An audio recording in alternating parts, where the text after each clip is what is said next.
Beberapa hari yang lalu, City datang ke Stamford Bridge menghancurkan Chelsea sekaligus memperkecil jarak dengan Arsenal dengan satu pertandingan tersisa. Tapi ini bukan tentang performa tim, karena Manchester City tidak bermain seperti di awal musim. Permainan membangun serangan yang lambat, dan mudah ditebak tim lawan. Sebagai gantinya, kini sistemnya lebih tajam dan agresif. Bentuk yang lebih sempit, lebih banyak lari di belakang pertahanan lawan, pengambilan keputusan yang lebih cepat di sepertiga akhir, dan profil pemain yang mencapai puncak performa tepat pada waktu yang tepat. Seorang gelandang dari akademi lokal yang beralih menjadi bek sayap, kini masuk ke kotak penalti seperti seorang striker. Seorang kreator yang tidak hanya mengoper, tetapi juga mengganggu struktur pertahanan. Seorang pemain sayap yang tidak lagi menunggu di sisi lapangan, tetapi menyerang ruang dengan tujuan. Lini belakang yang akhirnya dapat bertahan dalam fase transisi. Dan di balik semua itu, sebuah sistem yang terlihat lebih lengkap daripada beberapa bulan yang lalu. Sementara itu, Arsenal sedang menuju pekan terpenting musim mereka. Lolos ke semifinal di UCL dan perebutan gelar Liga yang semakin sengit.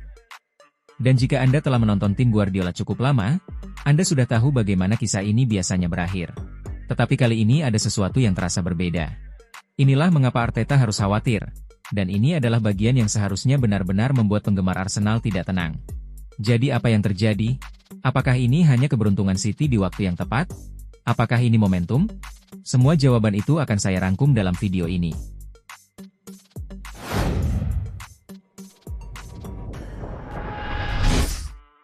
Tim Guardiola menghabiskan paruh pertama setiap musim yang pada dasarnya selalu mengembangkan pola baru.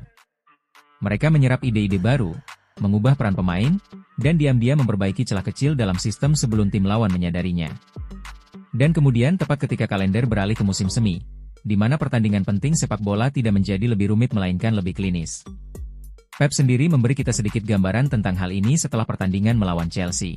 Dia mengatakan, babak kedua City didorong oleh mentalitas yang lebih agresif, yang didorong beberapa perubahan kecil dalam strateginya.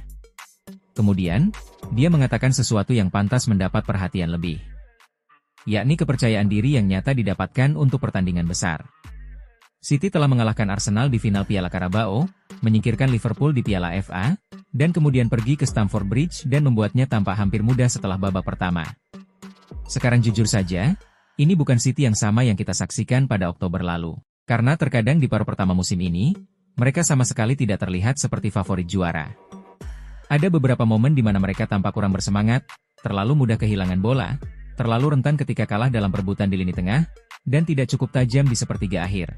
Setelah kekalahan dari Villa, para analis menunjukkan bahwa City jelas kalah dalam pertarungan di lini tengah, dan absennya Rodri sangat terasa dalam pertahanan maupun keseimbangan tim secara keseluruhan. Jelas ada sesuatu yang hilang. Bahkan Pep sendiri mengakui baru-baru ini pada pertengahan Maret lalu bahwa timnya kurang agresif dalam umpan terakhir, dan tidak cukup kreatif di sepertiga akhir dalam banyak pertandingan musim ini. Ketika Pep mengatakan hal seperti itu, maka itu pertanda sesuatu. Karena ia biasanya orang yang secara sukarela menunjukkan kekurangan timnya di depan umum. Tapi sekarang, gambaran terlihat sangat berbeda.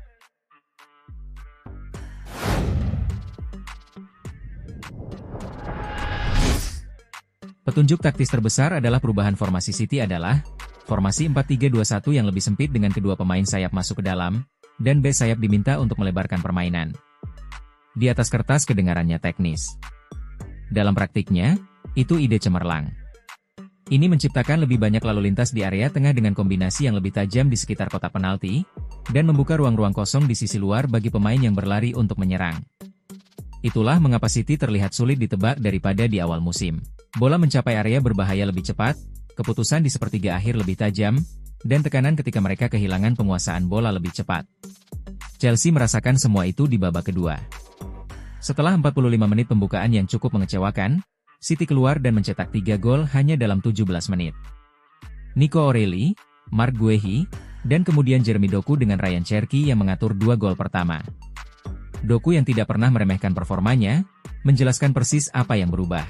City sedikit menyesuaikan tekanan dan menambahkan lebih banyak lari di belakang pertahanan lawan, guna membuka ruang di seluruh lapangan. Itu mungkin terdengar sederhana, tetapi sebenarnya itu adalah informasi penting tentang siapa tim City ini sekarang. Karena versi tim Guardiola ini tidak mencoba menang dengan mencekik lawan dengan penguasaan bola selama 90 menit.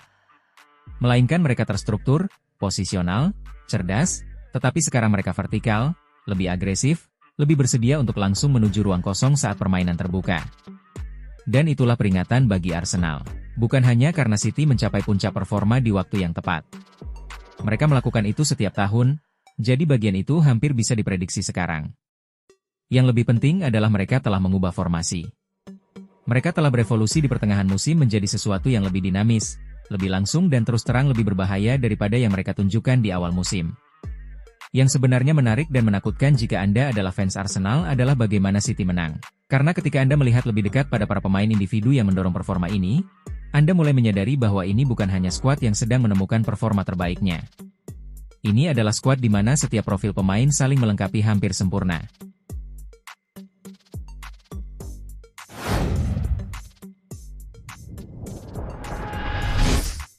Melawan Chelsea, Anda melihat persis seperti apa itu dalam pertandingan sebenarnya. Ketika City mengubah babak kedua menjadi semacam pertunjukan kelas master, O'Reilly tidak mencetak gol dari perebutan bola atau pantulan yang beruntung, melainkan ia menyerang momen tersebut. Gol itu memulai keruntuhan Chelsea, dan O'Reilly sendiri telah menjelaskannya dengan indah. Dia mengatakan bahwa sebagai seorang anak ia selalu ingin bermain di lini tengah, dan selalu datang terlambat ke kotak penalti untuk mencetak gol. Jadi ketika ia sekarang melakukan hal yang sama dari posisi bek kiri di level tertinggi, itu bukan kebetulan melainkan itu insting atau itu jati dirinya sejak dulu. Guardiola sangat teliti tentang di mana ia ingin Cherki beroperasi. Di bagian atas lapangan, dekat gawang, tepat di zona di mana bakatnya menyebabkan kerusakan paling besar.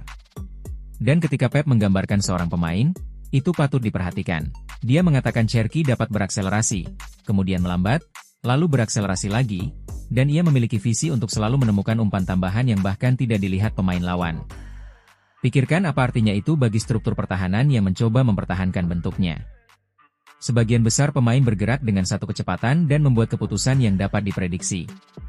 Cherki tidak melakukan keduanya.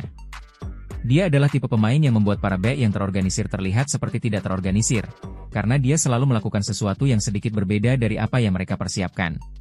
Laga melawan Chelsea, ia memberikan assist untuk gol pembuka O'Reilly dan menciptakan gol kedua untuk Guehi setelah meluncur dan melewati kerumunan pemain di tepi kotak penalti.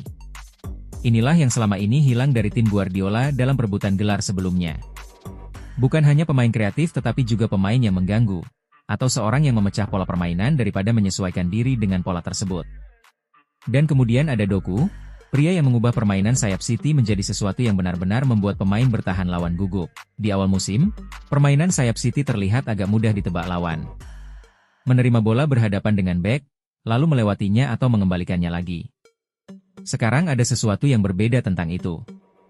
Ada lebih banyak urgensi, lebih banyak kecepatan, lebih banyak kekerasan jika kita berbicara tentang kecepatan pengambilan keputusan. Doku menjelaskan sendiri perubahan itu setelah pertandingan melawan Chelsea, di mana City sedikit menyesuaikan tekanan dan mulai melakukan lebih banyak lari di belakang yang membuka ruang, atau memberinya ruang untuk melakukan apa yang biasa ia lakukan. Dia membuktikan sendiri. Maksud saya ia merebut bola dari Caicedo dan menyelesaikan gol ketiga City. Itu bukan pemain sayap yang beruntung. Itu adalah pemain sayap yang sekarang menjadi bagian dari struktur pertahanan, bagian dari skema tekanan dan bagian dari ancaman serangan langsung.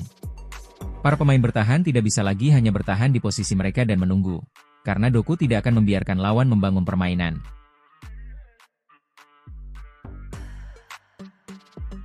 Itulah serangkaian ulasan tentang evolusi taktik Guardiola yang telah kita simak bersama. Jika kalian ingin berpendapat berbeda atau sekedar dukungan, silahkan ketik di kolom komentar di bawah. Terima kasih sudah menonton hingga detik ini, dan tunggu ulasan menarik lainnya di video selanjutnya.